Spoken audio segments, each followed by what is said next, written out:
The Secretary of State, Matt Hancock, to make a statement. Secretary of State. Thank you very much, Mr. Speaker. And with permission, I'd like to make a statement on new measures to keep this country safe from coronavirus. Thanks to our collective efforts, we're turning a corner. Cases of coronavirus have fallen 47% in the last 2 weeks, and they're falling in all parts of the UK. But we're not there yet. Hospitalisations are falling, but there are still many more people in hospital than at the April or November peaks, and the number of deaths, whilst falling, is still far too high. Our vaccination programme is growing every day. We've now vaccinated over 12.2 million people, almost 1 in 4 adults in the United Kingdom, including 91.4% of people aged 80 and above, 95.9% of those aged between 75 and 79, and 77.2% of those aged between 70 and 74, who were the most recent groups to have been invited.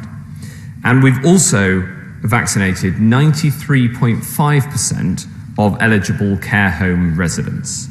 We've made such progress in protecting the most vulnerable that we're now asking people who live in England, who are aged 70 and over and haven't yet had an appointment, to come forward and contact the NHS. And you can do that by going online to nhs.uk or dialing 119 or contacting your local GP practice. So we can make sure that we reach the remaining people in these groups, even as we expand the offer of a vaccine to younger ages. Mr. Speaker, these are huge steps forward for us all, and we must protect this hard-fought progress by making sure we stay vigilant and secure the nation against new variants of coronavirus that put at risk the great advances that we've made.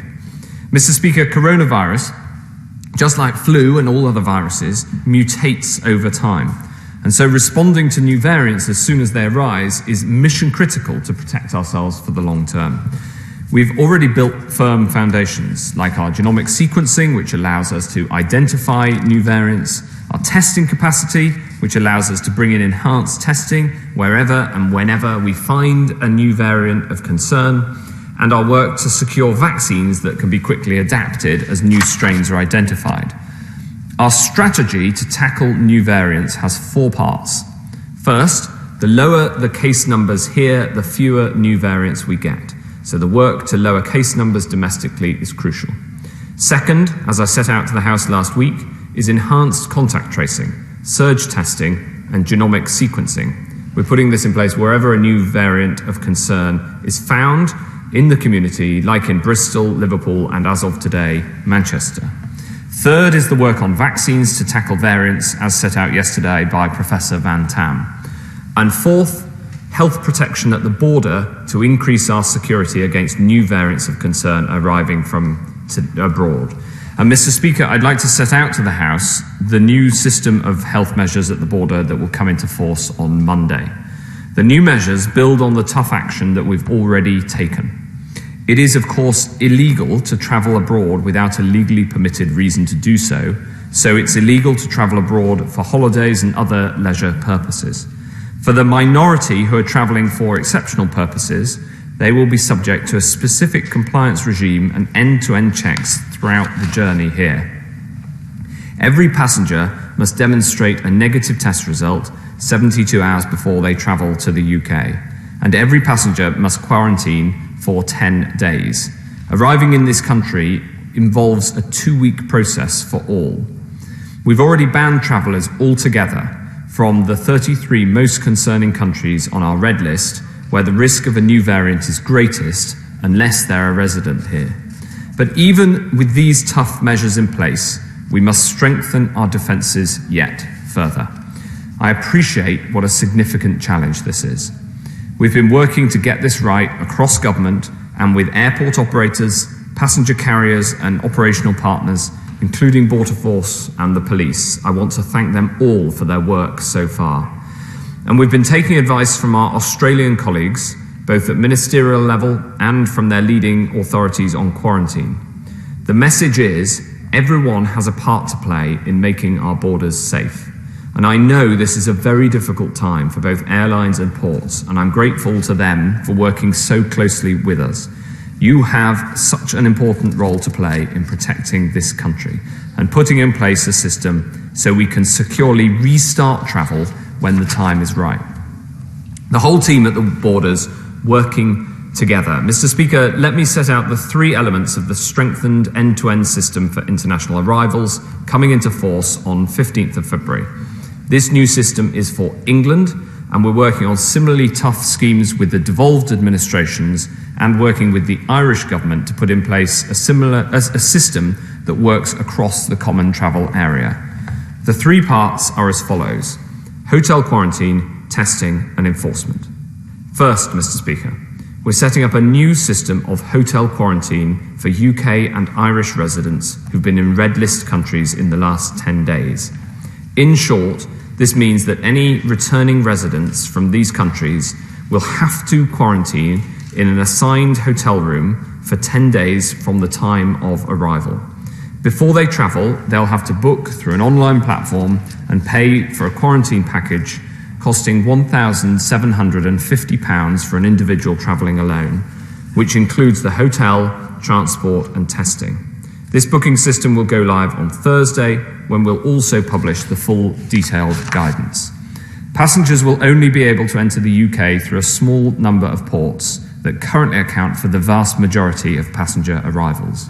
When they arrive, they'll be escorted to a designated hotel, which will be closed to guests who aren't quarantining for 10 days or for longer if they test positive for COVID-19 during their stay.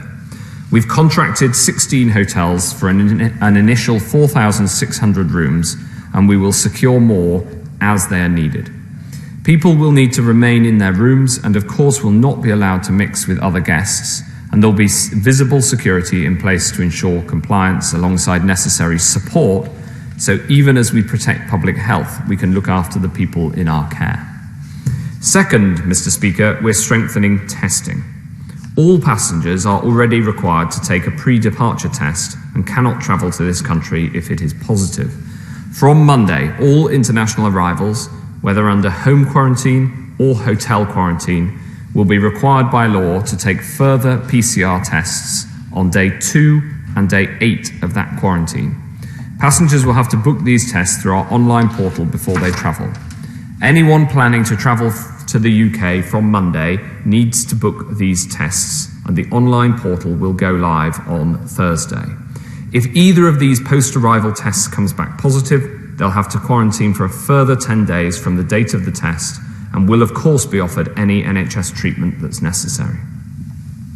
Any positive result will automatically undergo genomic sequencing to confirm whether they have a variant of concern. Under home quarantining, the existing test-to-release scheme, which my right honourable friend, the Transport Secretary, has built so effectively, can still be used from day 5, but this will be in addition to the 2 mandatory tests. The combination of enhanced testing and sequencing has been a powerful weapon through this pandemic, and we'll be bringing it to bear so we can find positive cases, break the chains of transmission, and prevent new cases and new variants from putting us at risk. Third, Mr. Speaker, we'll be backing this new system with strong enforcement of both home quarantine and hotel quarantine. People who flout these rules are putting us all at risk.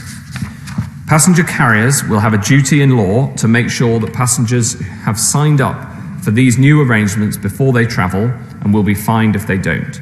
And we'll be putting in place tough fines for people who don't comply. This includes a £1,000 penalty for any international arrival who fails to take a mandatory test, a £2,000 penalty to any international arrival who fails to take the second mandatory test, as well as automatically extending their quarantine period to 14 days, and a £5,000 fixed penalty notice, rising to £10,000 for arrivals who fail to quarantine in a designated hotel. We're also coming down hard on people who provide false information on the passenger locator form. Anyone who lies on the passenger locator form and tries to conceal that they've been in a country on the red list in the 10 days before arrival here will face a prison sentence of up to 10 years. These measures will be put into law this week, and I've been working with the Home Secretary, the Border Force and the police to make sure more resources are being put into enforcing these measures. I make no apologies for the strength of these measures, because we're dealing with one of the strongest threats to our public health that we've faced as a nation.